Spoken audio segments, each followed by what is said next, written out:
All right, so welcome back to another episode on Hoopcast. I'm here with Jessica Nieves and Randy Felsenthal. So, we're just going to dive into her philanthropy, everything that she's been doing for BetterWorld. Is that Yes. the website called? BetterWorld, yes. You want to talk a little bit more about that? Yeah, so BetterWorld is an online fundraising platform. Our goal is to help as many nonprofits as possible raise money without charging them to do so. And that's a common problem is a lot of nonprofits don't have the money or resources to spend on platforms to help them fundraise. So that's the goal of our organization really is just to help them fundraise without charging them to do so.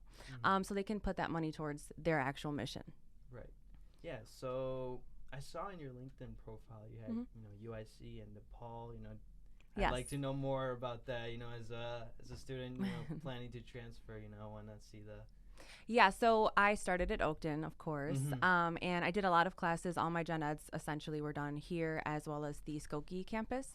And I did not get my associate's degree because I found that some classes won't transfer. So a little tidbit in case you do want to. Transferology? Yeah. Make sure to check that. Yes, check that out. So I got all the ones that I knew would transfer done here, and then I transferred to DePaul.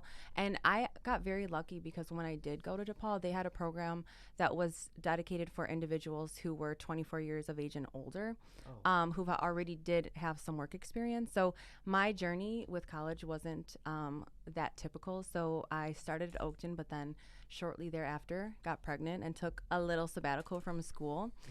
So that's why everything kind of got pushed back for me. But the benefit of the program at DePaul was they tailored their classes for people who had real life work experience. And I was able to also kind of test out of certain classes, proving that I had certain competencies. So I didn't necessarily have to take another course to learn something I already knew. And then I got my bachelor's degree. I went on to work at a company called American Hotel Register Company. And I started in customer service, but my degree 100% helped me get in the door. And then within 8 months, I was promoted into sales team and was there for 3 years before getting laid off because of COVID, like so many other people. So when I was laid off, I decided to go back to school. And that's when I went to UIC for their master's program. I wanted to go in person, but of course, in the beginning, everyone was online anyways. And it was just much more advantageous doing everything online, which is amazing being able to do it from home. So it's pretty cool, too, because then you get to meet people from all across the world that you wouldn't necessarily have met in the classroom. So it was a really, really great experience. And I got to graduate in person because at that point, everyone was back in school. And it was great. And so now I just happened to kind of connect with BetterWorld in a roundabout way. I volunteer at my son's school, like their version of a PTA, and I was tasked specifically with finding a platform to help us do a ticketed auction that was better than what was used in the past. And I came across BetterWorld. They were free. They looked great. And I was able to do probably about 80% of the work by myself without reaching out for any help. So just everything was awesome experience. Everyone there was so nice that when I was ready to look for a job, I reached out to BetterWorld to see if I could work there. And so here I am. So do you have any highlights? This is just, I'm curious of DePaul and UIC, after transferring, anything that you remember specifically that made the experience better? Or? Well, one thing which is actually kind of funny, I honestly feel like Oakton was way harder than UIC or DePaul. Yeah, so maybe in a way it's intentional to set you up for success wherever you end up going. So that in particular did stick out. But as far as the lessons, I feel like UIC and DePaul were very similar. They used the same system, so it was really easy as far as learning curve. And yeah, I mean, both were really great. I think that if you want a very mixed, let's say diverse experience with school, UIC is one of the most diverse colleges, I think, in all of the United States. So that's just something good to know in case you want that diversity in your education and connecting with people who may be from different cultures that you can learn new things from them outside of just what you're learning in the classroom. Yeah. So 2 points that you've brought up. One, when you talk about diversity, I think Oakton has the kind of diversity that you're mentioning about UIC. And you made the comment about coming back to school at a later age.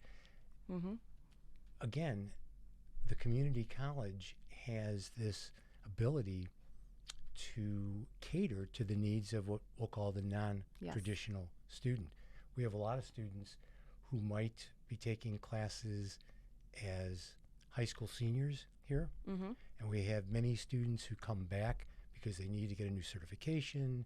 Their industry has changed. You're talking about American Registry. We had some friends that had worked there as well, and then they were out of a job and they had to retool. So there's a lot of things. But can you comment just briefly about how we reconnected? Yeah. It's a small world. So I was looking at different organizations, nonprofit organizations in Chicago, to see if we could help them, especially since I'm local. It just makes it really easy for me. I can stop by. I can help out with any of the events that they're running. And my goal is to try to find the right contact when I'm looking at the website. So I happened to come across, and I'm sorry, but I talked to so many nonprofits, so I already forget the name of that organization. But In Her Shoes Foundation. In Her Shoes Foundation, yes. And then I was looking through like the board of directors and all the contacts, and I'm like, wait a second, I know him. That was my professor from Oakton. Right. And so then I reached out to connect to see if I could be of help, and here we are. Randy's all across the globe. After our Austin, Texas trip that we had for Collegiate DECA, we were, just talking about, different traveling experiences because, for Randy, it's really common. He was traveling all over the world, and I was just kind of asking him, what were some of his favorite places to travel.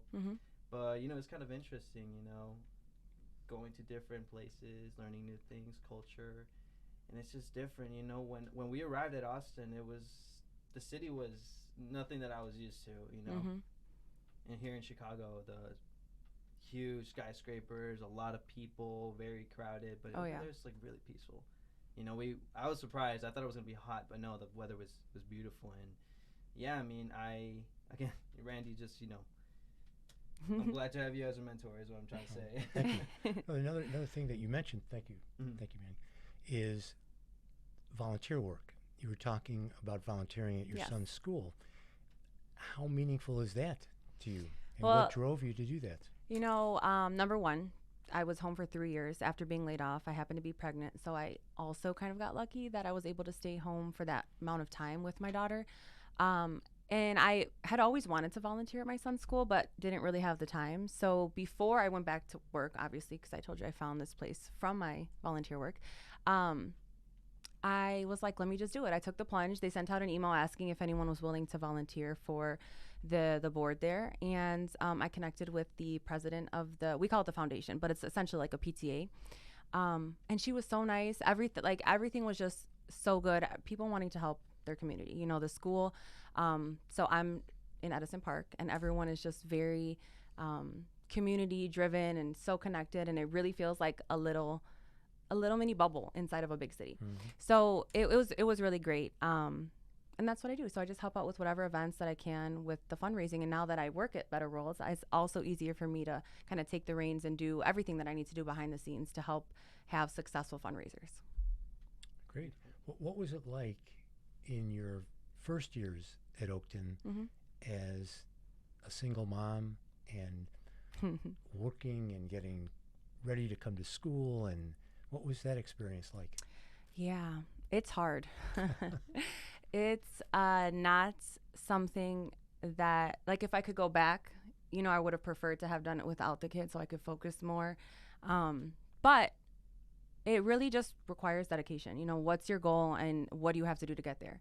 So I'm very happy that I stuck with it. So many days and so many nights I'm like, oh my God, I have all this homework. My son is finally sleeping and I would love to relax, but you have assignments due, things that you have to take care of. But in the end, it was all worth it. When I graduated, specifically, of course, from DePaul, my son was there. He got to see me walk the stage, and he got to see me walk the stage as well when I did my master's. And I think that's something he'll always remember. And if I can do it with a little kid while also working, anyone can do it. Yeah, that's a memory that he will always have, and a role model to look forward to. Manny and I were talking when we were in Austin that family is so important, and looking at what his parents are doing for him and his siblings gives you that drive. Right. He was studying, and so were the other students, They were studying for finals. I'm sleeping on Tuesday night. We're leaving Wednesday morning at 3 in the morning. They pulled an all-nighter Oh my gosh. studying. Yeah. We had to, my partner and I, for the role-playing events, originally we were going to sleep, but we were like, we have like homework to do, we have exams to focus on, so we plan on pulling an all-nighter. We didn't want to risk, sleeping through our flight because it was at 7 a.m. And, Yeah. we had to be like 2 hours before, so everything worked out fine. But it's just you look around, you see a lot of people who are just as dedicated. It's a really competitive field. So yeah, I mean, it's all about passion and having that willpower, motivation to want to keep pushing forward. And something that Randy touched up on one of our episodes before this one, about passion and having that drive and dedication for what you're pursuing. So first generation college student, I have a lot of pressure on me, but I feel like it's something that pushes me and drives me to become more cultivated student. Yeah. You know what I mean? But that's, I don't know, Randy, if you want to explain it better, because you explained it better than I did. My experience in the classroom, Jessica was taking an evening class. Yes. And would bring a lot of energy to the classroom. It's the end of a day, and people are worried about, did I have dinner before? Am I going to get dinner later? Am I going to have to go home and do this and do that? But concentrating in the class, generating that energy, then brings everybody else together. And that's the same thing in the workplace. Oh, yeah. You don't want to go in and be the person that comes in and deflates the energy. You want to bring that positive energy, and it makes for a fun day. Even if you're not having a fun day. Well, and specifically with your class too, we had such a great time because we had a little friendly competition going. Oh. So that always makes it. Explain that. Oh my God, it's so silly. So my cousin and I were taking the same class with Randy, and the goal was whoever got a higher grade would have to buy the other one a bottle of alcohol. So very simple. I'd forgotten that. Yes. Yes, very simple. And I will say I won by a couple points. Hey, so that's yes. Well, and it's funny because I'm like so proud of that presentation I did in your class, even though it's the most simple little childish presentation. Can you it explain? seems like. Can you explain that? This is one of the, for me, it was one of the most creative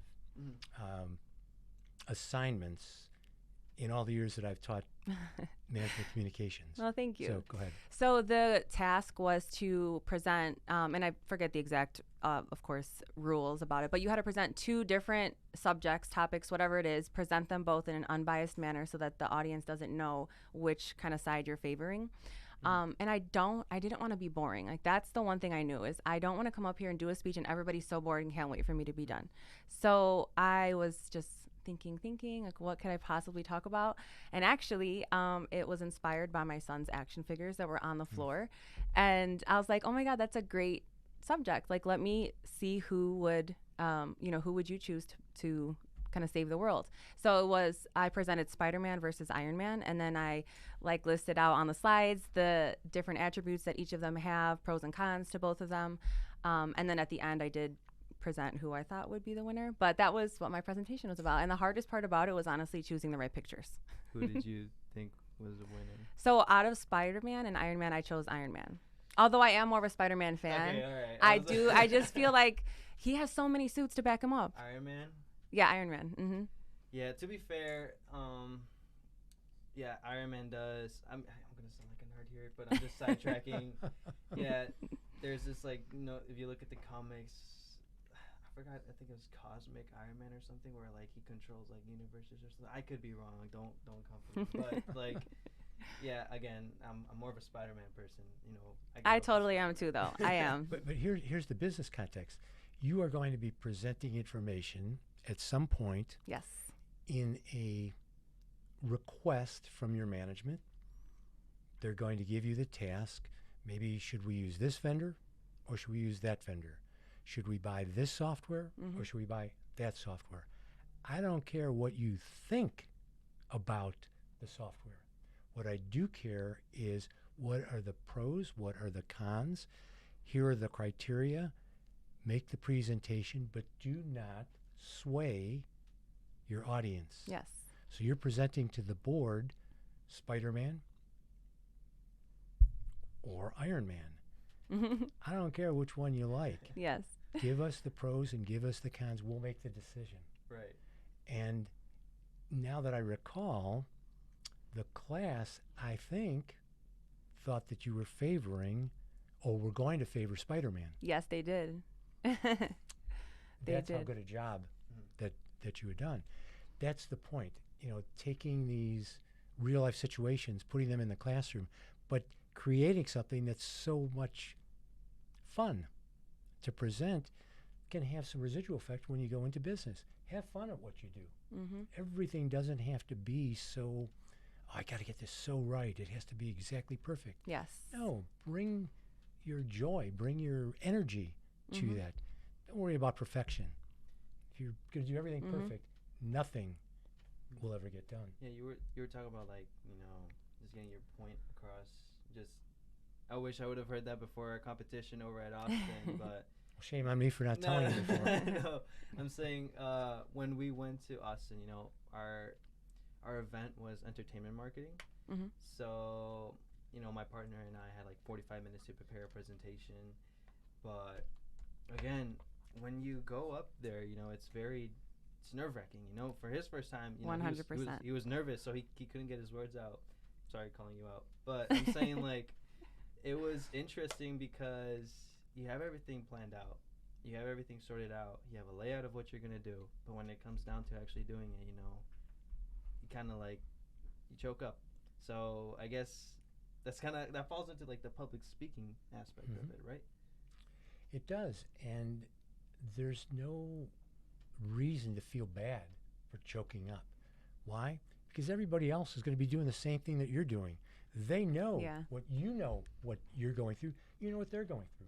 So there's some grace from the audience. So if you make a mistake, you make a mistake. It's not a big deal.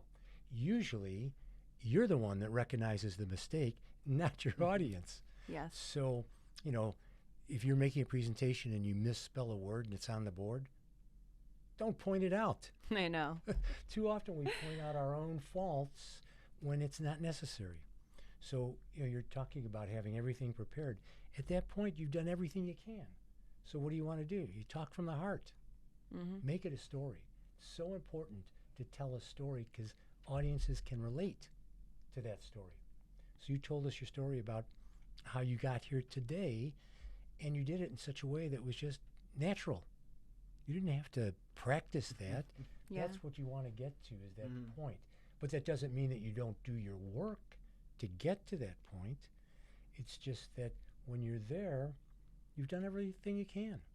So be yourself. Yeah, and one thing I will say, probably the biggest piece of advice when it comes to considering I was been in sales and stuff, was just be yourself. Like when I first started, I thought I had to be so professional and so, you know, not necessarily saying that you shouldn't dot your I's and cross your T's, but just so rigid. And it prevents you from connecting with people. So when I was told that advice, more and more I find myself leaning more into who I am and not necessarily being so quote unquote professional, but more so just being who I am. And that is what helps me connect with people.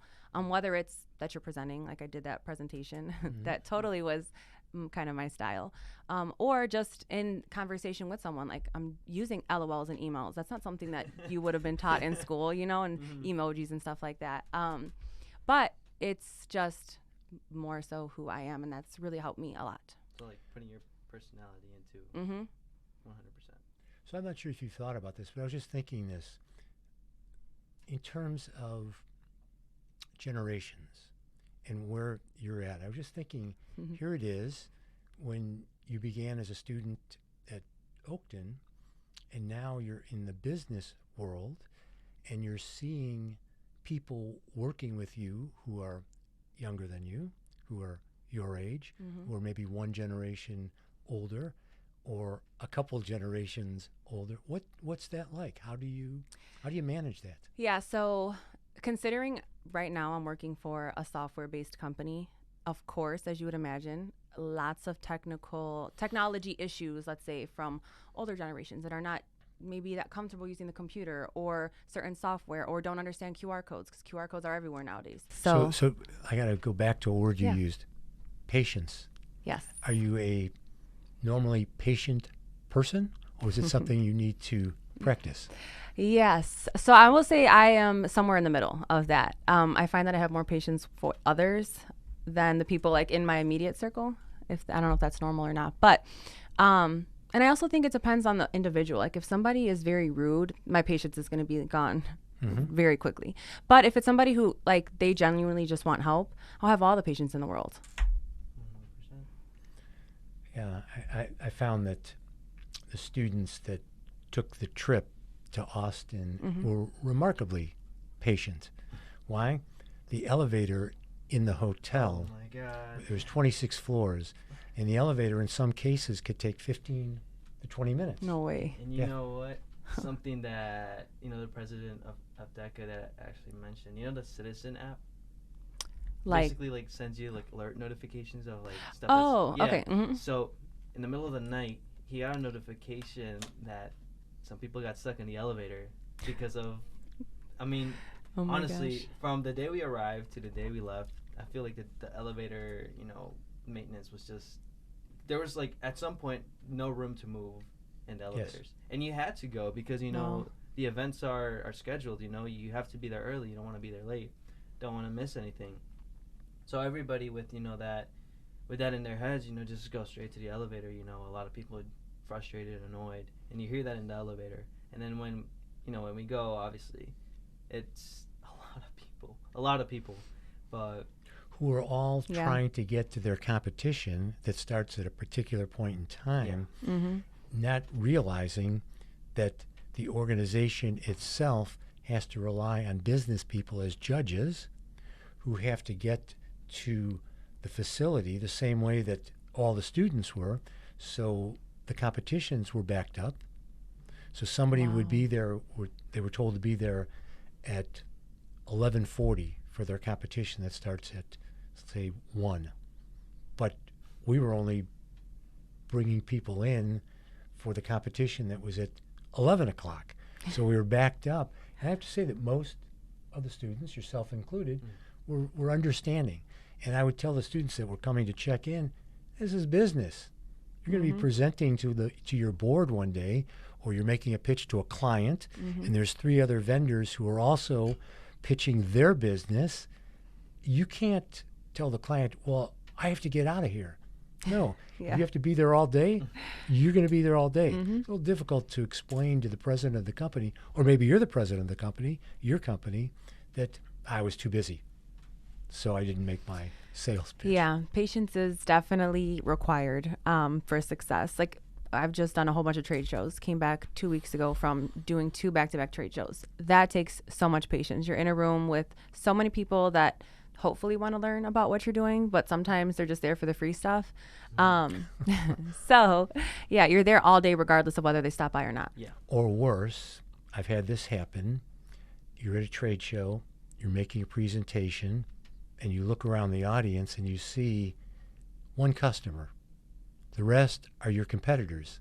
Oh, So Yeah. you're making a presentation basically. so they can learn about Exactly. what you do. Right. But that's what we do. Mm-hmm. It's necessary.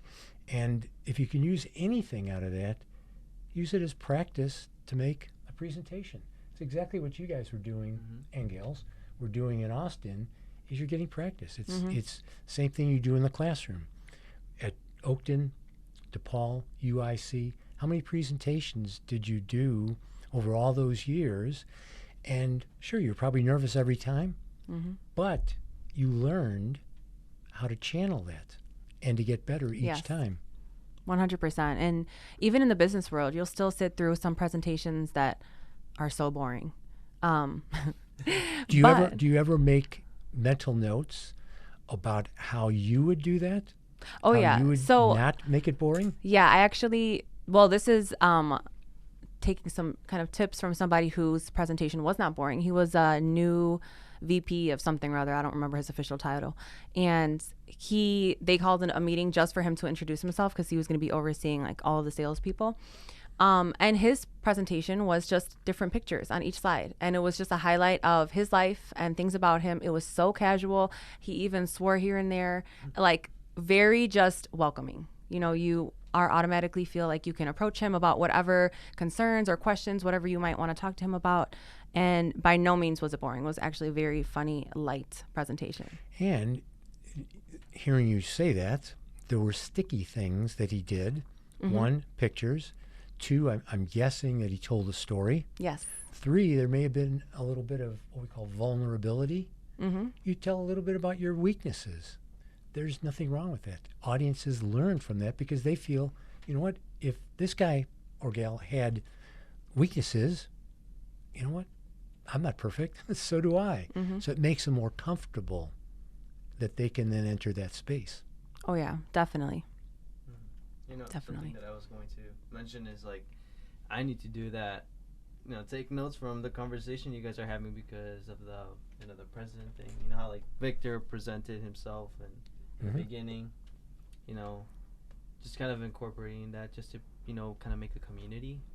You know what I mean? So, yeah, I mean, just adding that sense of making others feel comfortable. So. And accepting that Yeah. you don't know everything. We don't know everything. And you can always be learning something, and it doesn't make a difference who you learn from. That's the point. You could learn from someone who started their job today to someone who's been on the job for 50 years. Also recognize that there are some things that you need to reject, that you see people who you don't really believe their presentation or the way they're doing that. So eliminate that from what you do. Oh, yeah. Leadership is also something that's not driven by your title. You could be the president, you could be director, you could be general manager, but you could also be a line worker. And if you have something to share that with people. Because if you can make them better than yourself, you're helping them, who can then in turn help the company, to then in turn help you earn more money in the long run. So why would you want to take somebody down? There's no point in that. Oh, yeah. I've definitely seen both sides of that coin with people who are kind of stingy and keep all the tricks of the trade, if you will, to themselves so that they're the only ones that are successful. And I've also seen the opposite, where people are just so willing to help with whatever you need, will take the time out of their days to help you learn or understand something new that you have questions about. Yeah, So when you go home at the end of the day, think about who are those people that helped you today and write them a note. Thank them, a note of gratitude, because that can make their day, because they didn't even realize maybe that they were helping you, because that's kind of their nature. So remember at the end of a day or the week, who helped you this week? What can I do to thank them? And that thanks goes much further than sending them a box of candy or something. Why? Because you consume the candy. The note you can put on your desk and keep it forever. Yeah. Right.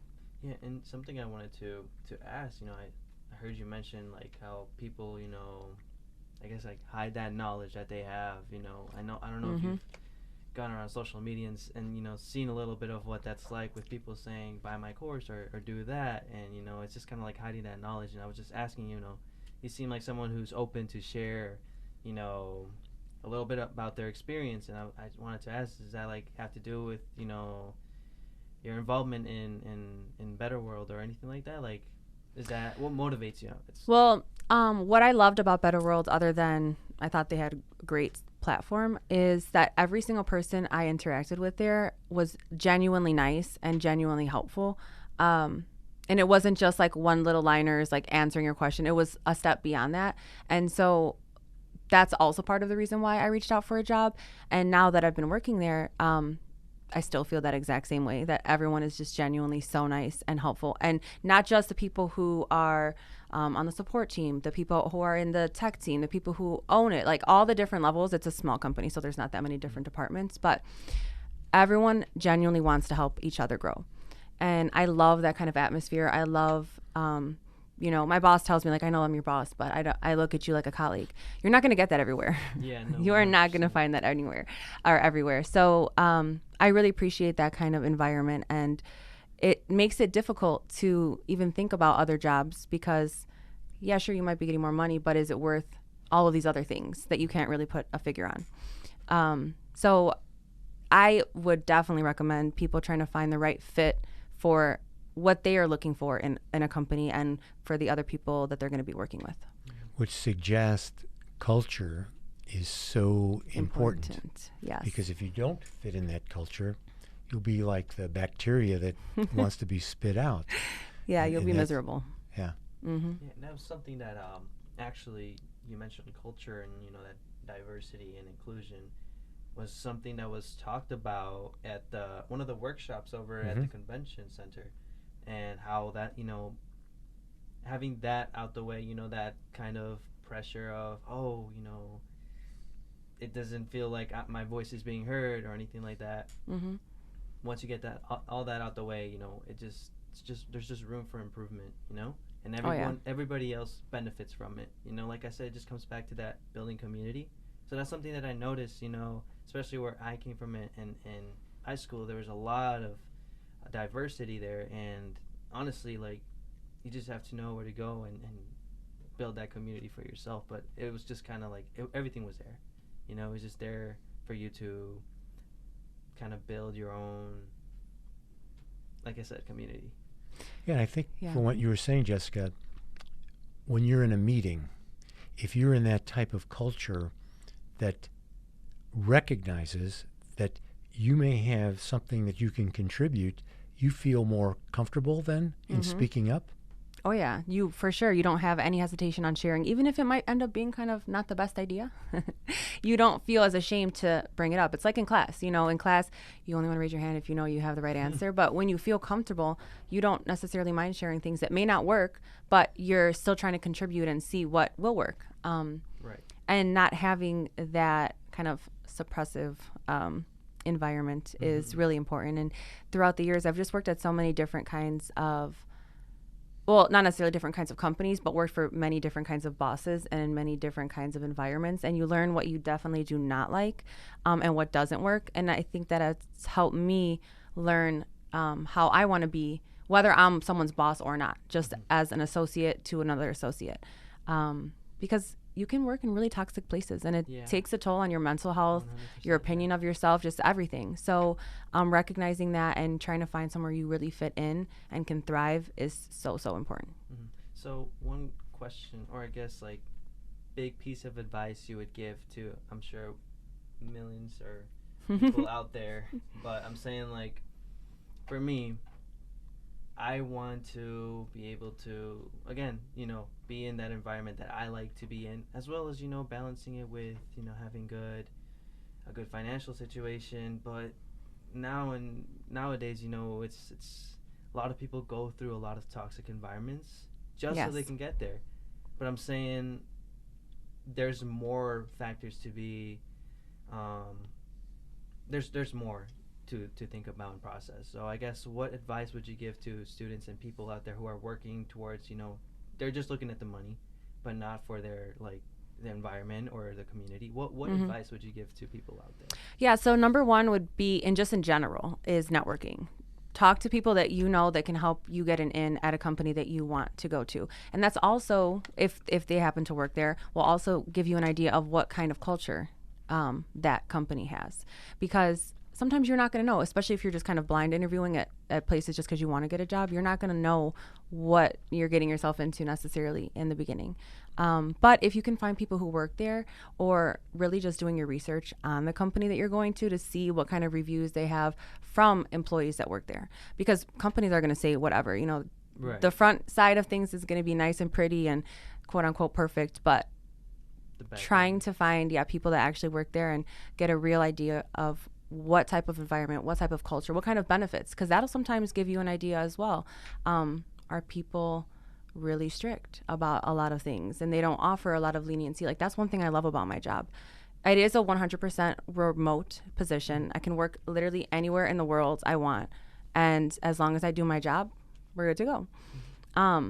And so that type of flexibility is huge for me. So those are kind of things to also look at, is what things are important for you and what companies tick those boxes. And also, you use the word job. If you were to define job, you can define it as a transactional relationship. You put in the time, you get a paycheck. All of us, at some point in our careers, we have jobs. But what is it that you want to devote more of your time? And you're looking at a career. You were talking about in the not-for-profit world, but there's also that piece that we call the calling. That calling is something that you do because you love what you're doing, and you're not pursuing it necessarily for the money. But the way things work out, the way the universe works out, that money then comes to you. You're not chasing it, but it's following you. And when you can do all those things and recognize that, it gets so important, because then you can get up in the morning and really have a big smile on your face and know this is what I'm meant to do. Yeah, and I will say, like, for me, I had no idea what my calling was. 0%. I just knew I wanted to make money. It's probably why I went through a couple of jobs in the beginning. But with BetterWorld, so during the pandemic, I was watching like Criminal Minds, Grey's Anatomy. It's like, man, it would be so nice to be able to help other people, but it's too late for me to go to school to be a doctor. And also too late for me to go into like the FBI or something. Right. So this is my way to help others, kind of in a roundabout way, but it really does feel good. There's so many amazing organizations out there, so helping them raise money is, it does really make you feel good. Yeah, no, 100%. I know with like something that I wanted to do, and I think I talked about with you, is like once I want to be in a good financial situation, have my financial standing sorted out, because like, I don't know, philanthropy and all that. Like, that's why I was, I saw the BetterWorld, and I saw that you were doing that. And I don't know, I personally just want to get to that level where I'm able to, help others around, give back to the community, give back to people who've given a lot to me. So, yeah, I mean, again, it's that whole philanthropy, that whole moral guidance kind of that guides me to, I guess, give back to people who've helped me get to where I'm at, especially my parents. So that really drives what I'm working towards right now. Oh yeah, like if you have to put in, well, for me, if I have to put in a couple extra, another 30 minutes at the end of the day because I'm trying to help an organization do something, it doesn't feel like I'm dragging my feet to do it. It makes me feel good, and because I want to help them succeed or accomplish whatever goal they have. And a lot of the nonprofits, actually probably most of the nonprofits we work with, are small to medium size, and they don't have, like, maybe it's a staff of 2, or maybe it's a staff of 1, and the other people are just volunteers that are not getting paid to do it, and just want to help, like you were saying. So it's a lot, very humbling too, when you're seeing how much time these people are putting in for something that's not even their day job. So why is fundraising so important for these not-for-profit organizations? Oh, because, oh my goodness, number one, they'll be lucky if they can get any grants. And to get a grant, there's so much work that's involved with that. And unfortunately, right, money makes the world go round. So you need to be able to raise funds to do whatever it is that you're trying to do, whatever the mission is. I mean, whether it's that you're trying to help animals, or you want to raise money for cancer, or you want to help people have a place to stay so they're not out on the street. I mean, there's just so many amazing causes. And it's important for them to have the funds to be able to help people who can't help themselves. Yeah, that is a great way to sum that up. And that is something that you get meaning from. I think that's where you were sort of headed, Manny. Yeah,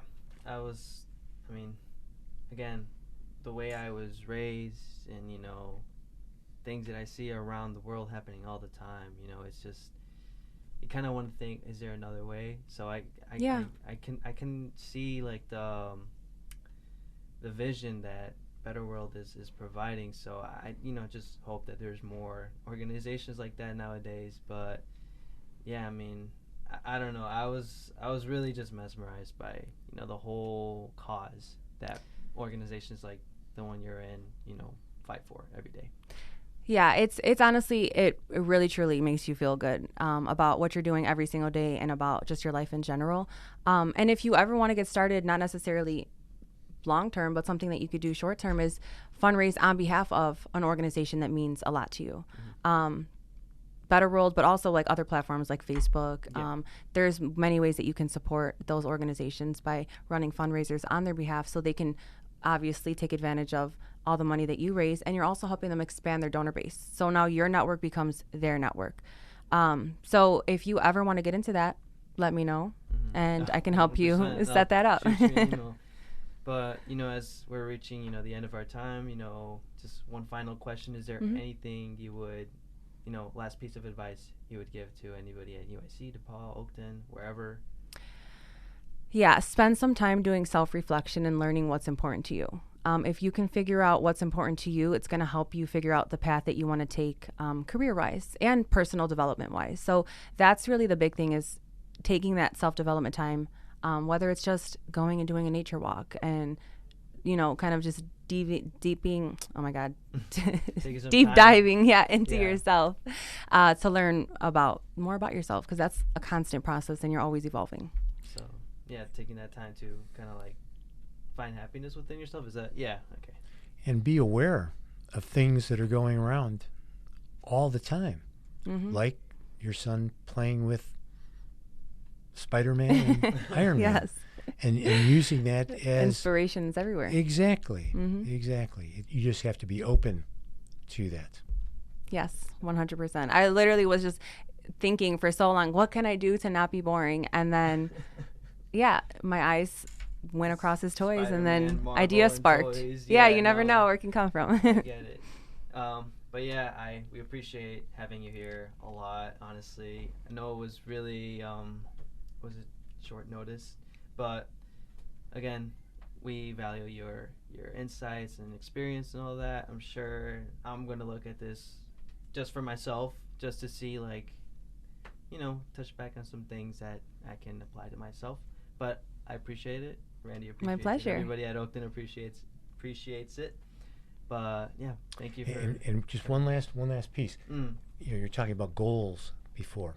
So last year, when the 23-24 DECA club was looking, what do we want to do this year? They had a laundry list that was, like 3 pages long. And we said, okay, these are all great ideas, but what can you do with limited resources and limited time? And one of those was this podcast. So they determined who's awesome. going to have specific roles. They got a professor, Pa Adams, to help them, who spent all of his career in advertising, and gave them some advice about how you script this, how you need to reach out to the Eric that does the podcast, another one of the professors. So the point is, you can't do everything by yourself. Right. You have to have other people around you and be vulnerable to ask for help. So they've done a great job in doing that. And the idea was get some alums to also talk about the value of their education here and what are they doing today. Okay, so I have one more tip then also, because you go sparked for it it. in my in my head. So another piece of advice that I would give is be okay with being uncomfortable. There's been so many times where I don't know something, and my bosses are so smart, and they'll ask me questions like, what's my opinion on something? And I have no idea if whatever I'm going to say is even anywhere type of correct. But it forces me out of my comfort zone to really think about things, and sometimes think about things in a different way that I may not have done so previously. And even when it comes to learning something new, when I find that I don't want to do something, it's probably because I don't fully understand it. So forcing myself to take the time to learn more about it has really, really helped me go far, because then I become an expert and there's nothing that I don't want to do. I can do it all. 100%. Well said. Yeah, I couldn't have said that better myself. But again, just to end the whole episode, we appreciate you for coming over here. I don't know how long the trip was. I don't know if it was. Oh no, I'm close. This is my pleasure. Perfect. But we're just wrapping this up now. We've reached the end of our time. We appreciate.